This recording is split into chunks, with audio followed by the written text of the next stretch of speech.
are going to start Economics Chapter 2, People as Resources. आज मैं आपको इकोनॉमिक्स का चैप्टर 2 पीपल एज रिसोर्सेज के बारे में बताऊंगी. Today we will discuss this topic. First topic है ओवरव्यू. सेकंड टॉपिक है economics activities by man and women. इसके अंदर क्या क्या आते हैं? Primary sector, secondary sector and tertiary sector. तो now let us start the first topic overview. तो introduction of the people as a resources.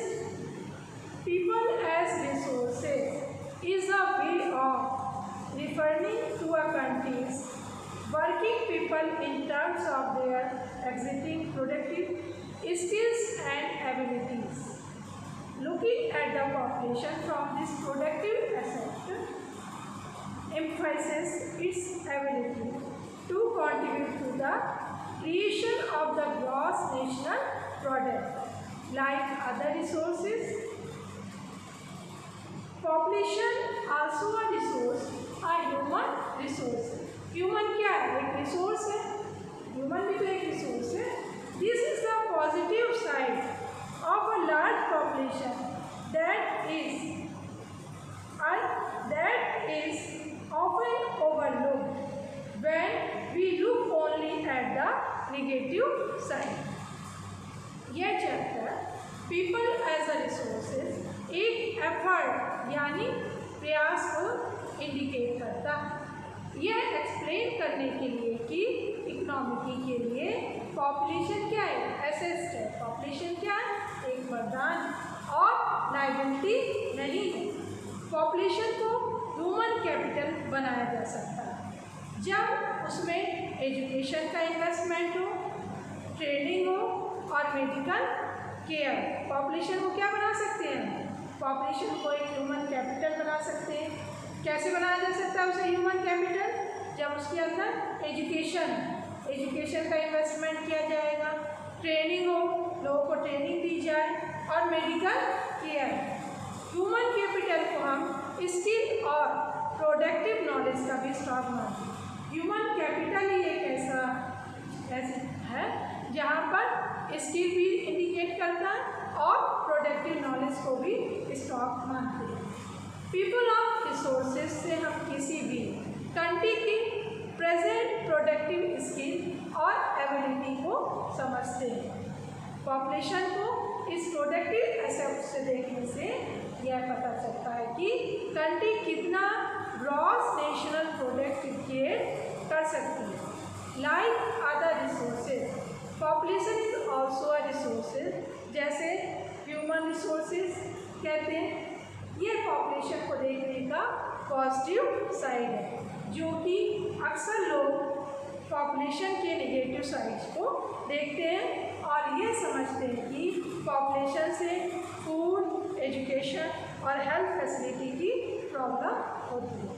जब एग्जिस्टिंग ह्यूमन रिसोर्सेज को डेवलप किया जाता है जिसके लिए एजुकेशन और हेल्थ केयर की नेसेसिटीज होती है, इसे ह्यूमन कैपिटल फॉर्म कहते हैं. इसे क्या बोलते हैं? ह्यूमन कैपिटल फॉर्म बोलते हैं. इससे कंट्री की प्रोडक्टिविटी पावर क्या होती है? इंक्रीज होती है. जैसे कि फिजिकल कैपिटल फॉर्मेशन होता है. तो इस तरह से मैंने आपको बताया कि पीपल एज ए रिसोर्सेज कैसे होते हैं. ह्यूमन कैपिटल में इन्वेस्टमेंट से जो एजुकेशन, ट्रेनिंग और मेडिकल केयर से होता है, इसमें वैसे ही रिटर्न्स भी होते हैं जैसे कि फिजिकल कैपिटल इन्वेस्टमेंट से होते हैं. एक तो ह्यूमन कैपिटल इन्वेस्टमेंट हो गया, दूसरा क्या हो गया? फिजिकल कैपिटल इन्वेस्टमेंट हो गया. ह्यूमन कैपिटल के इन्वेस्टमेंट से जो एजुकेशन, ट्रेनिंग और मेडिकल केयर होता है, फिजिकल कैपिटल इन्वेस्टमेंट से भी वैसे ही देखने को मिलता है. मोर एजुकेटेड या बेटर ट्रेंड पर्सन्स की हायर इनकम होती है. हम लोग प्रेजेंट टाइम में क्या देखते हैं कि व्यक्ति के अंदर यदि हायर एजुकेशन है तो क्या होगा? उसके पास अगर हायर एजुकेशन है तो हायर इनकम भी उसके पास होती है, क्योंकि उसने ट्रेन प्रोग्राम एग्ज़ाम्स किए होते हैं, उसने कहीं ट्रेनिंग्स ली होती हैं और उनकी प्रोडक्टिविटी भी ज़्यादा अच्छी होती है। अधिक एजुकेटेड और हेल्दी पर्सन की इनकम क्या होती है? अधिक होती है। इससे सोसाइटी को भी क्या होगा? बेनिफिट होता है, क्योंकि मोर एजुकेटेड लोगों के एडवांटेज अनएजुकेटेड लोगों तक स्प्रेड होते हैं। Human capital is one way superior to other resources like land and physical capital. Land and capital can not become useful on its own. हम लोगों ने लास्ट कई डिकेड्स में पॉपुलेशन की को लाइबिलिटी माना। क्या माना हमने? पॉपुलेशन को लाइबिलिटी माना, लेकिन लार्ज पॉपुलेशन को बर्डन नहीं मानना चाहिए। हम लोग जितनी भी पॉपुलेशन है उसको क्या हो? बर्डन नहीं मानना चाहिए। It can be turn into a productivity asset by investment in human capital. यह एजुकेशन, हेल्थ और training of industrial and modern technology से इन्वेस्टमेंट कर ह्यूमन रिसोर्सेज के डेवलपमेंट किया जा सकता है। Investment in human resources can give high rates of return in future. जैसा कि मालूम है कि यदि हमारी एजुकेशन अच्छी होगी तो फ्यूचर में हमको उसका अधिक गेन मिलेगा। यह इन्वेस्टमेंट लैंड और कैपिटल के इन्वेस्टमेंट जैसा ही होता है। इसलिए एजुकेशन जो होती है पीपल की वो अच्छी होनी चाहिए और हायर होनी चाहिए। A child with investment made on her education and health can bring a high return in future in the form of higher earnings and greater contribution to the society. Educated parents अपने बच्चों में education में ज़्यादा investment करते हैं, इसलिए क्योंकि उन्हें एजुकेशन के फ़ायदे दिखाई देते हैं।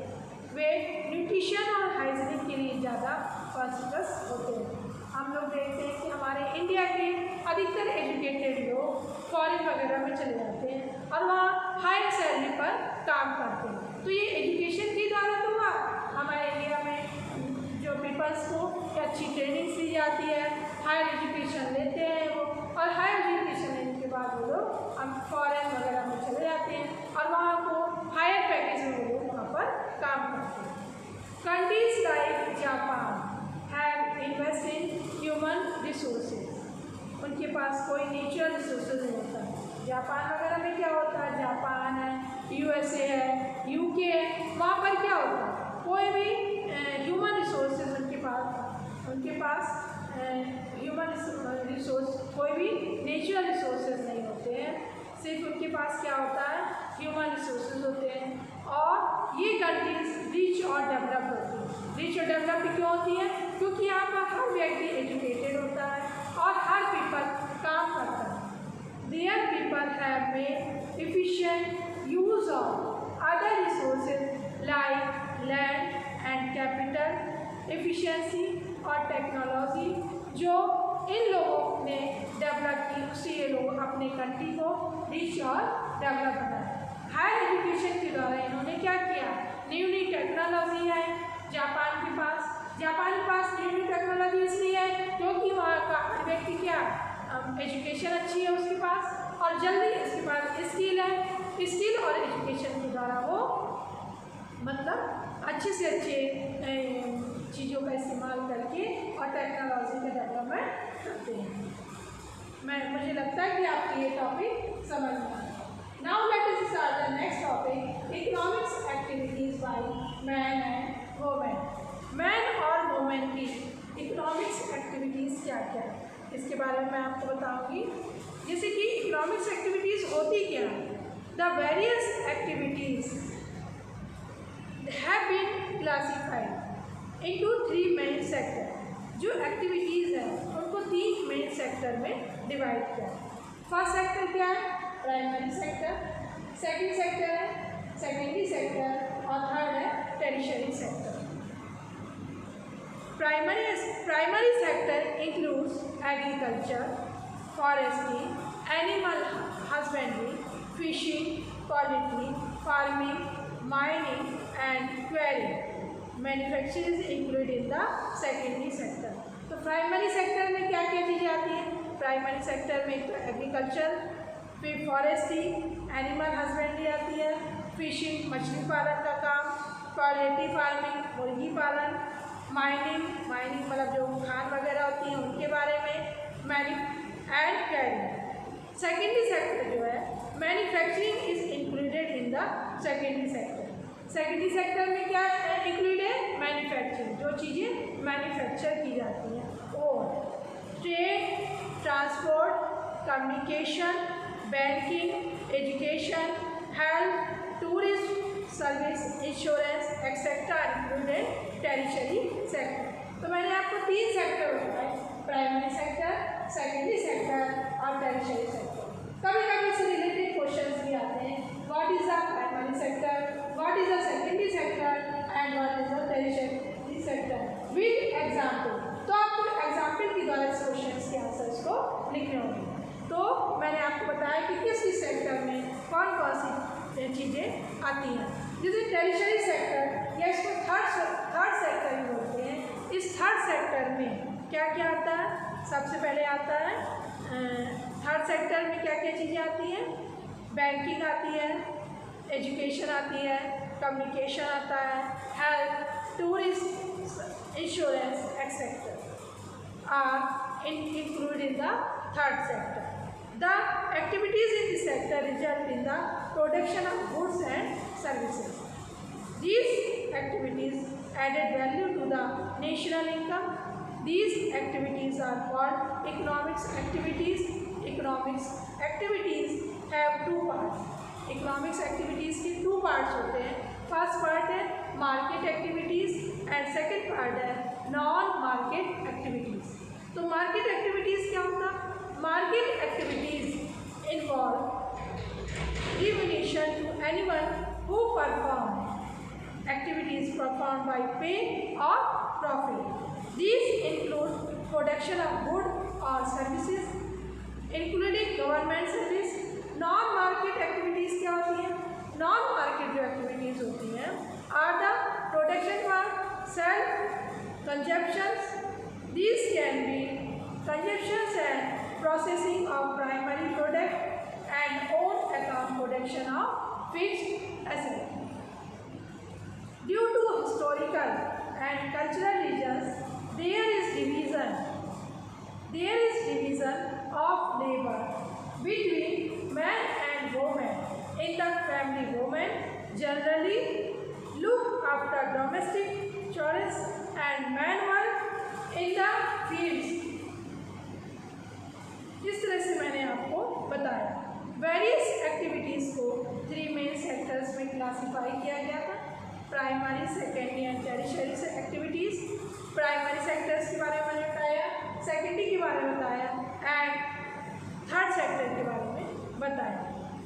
Due to historical culture reason there is a division of labour between men and women in the family. Women generally domestic काम को देखती है। वोमेन क्या करती है? हमेशा डोमेस्टिक काम को देखती हैं और मैन फील्ड्स में काम करते हैं। मैन ऑलवेज फील्ड्स में काम करते हैं।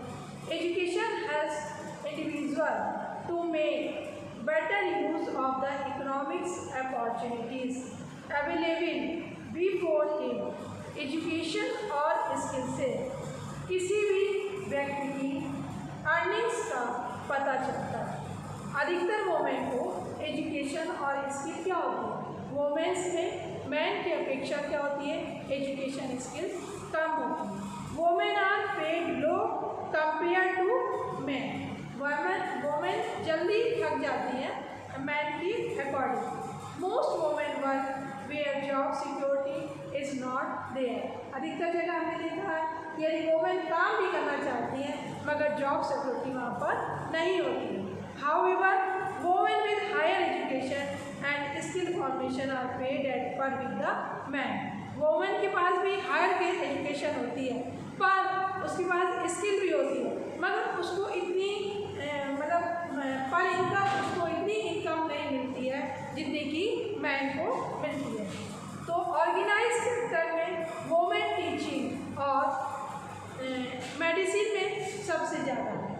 Some women have entered administrative and other services. Some are in scientific technology competition. आज हम देख रहे हैं कि वोमेन भी मैन के बराबर में काम कर रही हैं और बराबर उनको सैलरी मिल रही है। मुझे लगता है कि जितने भी टॉपिक्स मैंने आपको समझाए ये सभी टॉपिक्स आपको अच्छे से समझ में आ गए होंगे। अब नेक्स्ट टॉपिक्स मैं नेक्स्ट वीडियो में एक्सप्लेन करूँगी।